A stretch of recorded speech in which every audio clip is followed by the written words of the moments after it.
Imagine a world in 1609. Across the Atlantic, the machinery of the slave trade is accelerating. Millions are being moved like cargo, and the empires of Europe seem untouchable. But in the dense, jagged mountains of Veracruz, Mexico, something impossible is happening.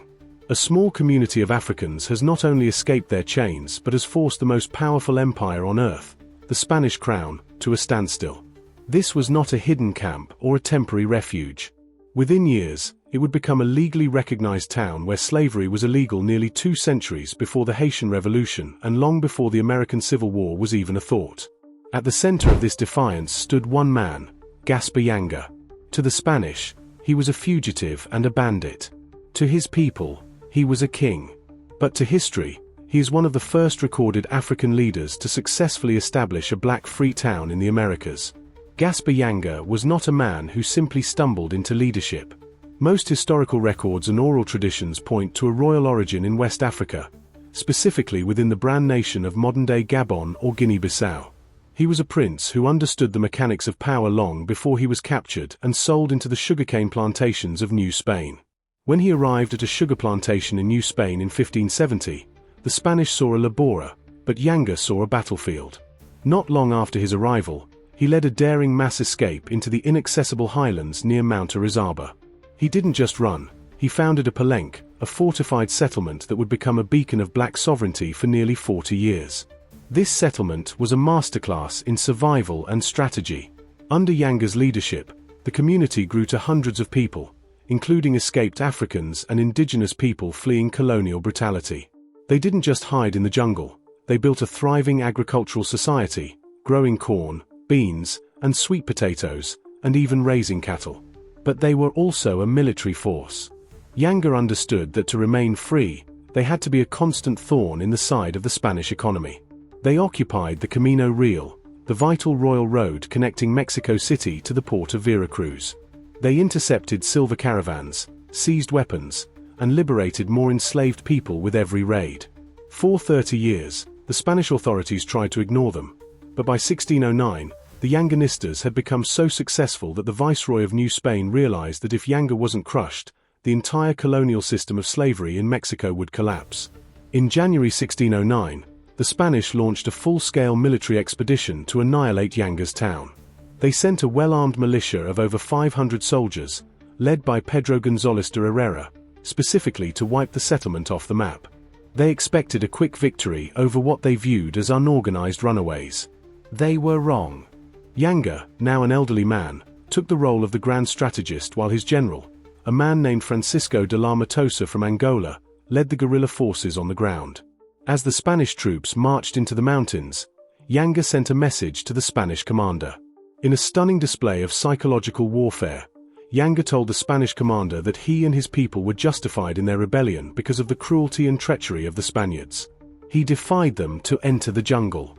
The battle that followed was brutal. The Spanish had superior firearms, but the Yanganistas had the terrain and the motivation of men who knew that defeat meant a return to the lash. They used the dense foliage to launch ambushes, using bows, arrows, and machetes to pick apart the Spanish ranks. Even when the Spanish managed to burn the primary settlement, the Africans simply retreated deeper into the mountains, using a scorched earth policy to leave the invaders with no food or shelter. The Spanish were winning battles on paper, but they were losing the war. After months of fighting, the imperial troops were exhausted, plagued by disease, and terrified of the shadows in the trees. They had spent a fortune and lost many men, and yet Yanga was still free. Recognizing that a military victory was impossible, the Spanish did something unprecedented. They offered to negotiate. Yanga, ever the diplomat, knew that a permanent peace was better than eternal war. He presented the Spanish with 11 strict conditions for a treaty. These conditions were not the requests of a beggar, they were the demands of a sovereign. The most mind-blowing part of this treaty was Yanga's demand for the total legal recognition of his town. He demanded that all residents who had escaped before 1608 be declared legally free.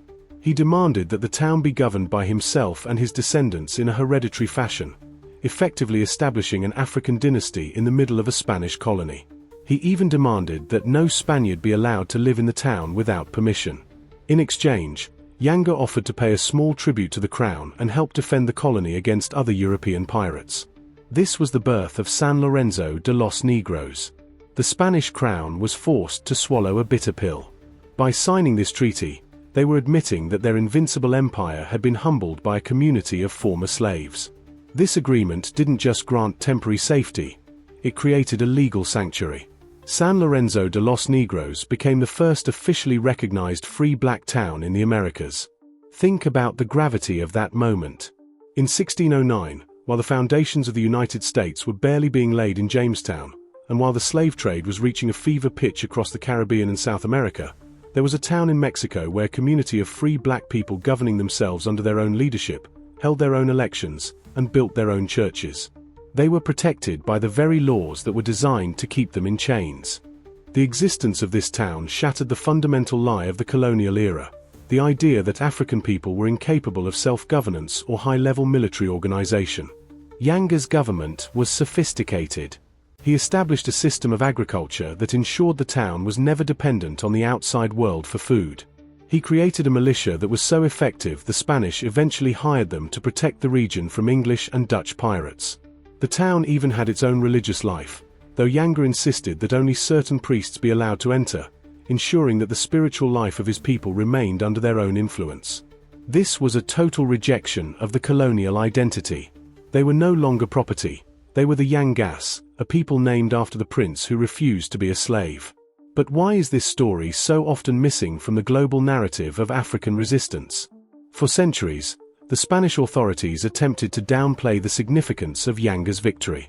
They didn't want other enslaved populations to realize that the empire could be defeated through a combination of guerrilla warfare and diplomatic negotiation. The records of the treaty were kept in colonial archives, but the man himself was often portrayed in Spanish accounts as a simple bandit rather than a revolutionary leader. It wasn't until the 19th century, during the movement for Mexican independence, that Yanga was rediscovered as a national hero. The historian Vicente Riva Palacio brought the story back into the light, labeling Yanga as one of the earliest known figures to secure autonomy for a free black settlement in the Americas. The legacy of Gaspar Yanga is still alive today in the town that now bears his name.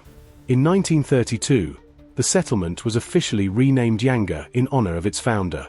When you walk through the streets of modern-day Yanga in Veracruz, you aren't just walking through a small Mexican municipality. You are walking through the site of one of the greatest successful slave rebellion in history.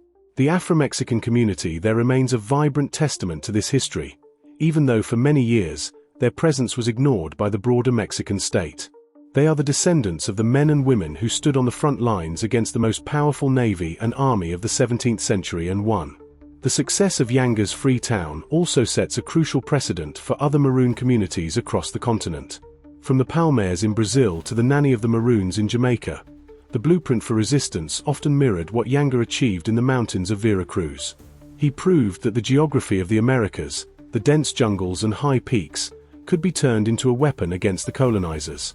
He showed that freedom wasn't something to be gifted by a benevolent master, it was something to be seized and then defended through law and diplomacy. The Treaty of 1609 is one of the most important documents in the history of the black diaspora, yet it remains a footnote in many Western textbooks. To understand Gaspar Yanga is to understand the true nature of the African spirit in the New World. He didn't just survive, he conquered. He took the royal traditions of his ancestors and used them to build a new society in a land that was designed to be his graveyard. He forced a king to acknowledge his humanity. As we look back at the history of the Americas, we have to look past the stories of victimization and see the stories of power. Gaspar Yanga wasn't just a rebel, he was an architect of freedom who built a world where his people could finally breathe. His story is a reminder that even when the entire world is built against you, it is possible to carve out a kingdom of your own. The town of Yanga stands today as a permanent monument to the prince who broke the back of an empire and changed the map of the world forever.